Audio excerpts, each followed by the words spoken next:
I decided I'm gonna do a top tip right now, even though I wasn't planning on doing this video at the moment. But I just bought some of this stuff called Rinza. It's a very great product that I've heard, but usually it comes in a larger bottle. I just bought a small bottle because I didn't use a lot of it. So what you need is you just need about your standard steam pitcher. As you can see, my milk froth is quite dirty at the moment. You just need about 6 ounces of water. Only about not even half an ounce, just a tiny little bit. Just pour it in there. Swirl it around a little bit. Then you just need, my mom's trying to show my two younger brothers.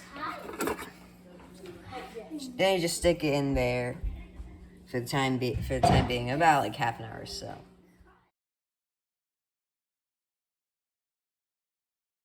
It definitely cleaned off the steam wand very well. Now, I'm not saying that soap and water couldn't do the same thing, because it very well could.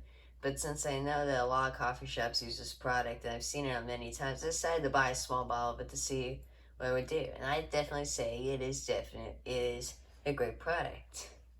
Now, I have used some of Uranix's other products. As you see, I just bought a small packet of grinds so I can use it on my coffee grinder. And I use their product, Descal, I've used it for pretty much ever since I got my espresso machine. So, I definitely say their products are great. And that's all I have to say. Thank you guys for watching. Young Barista out.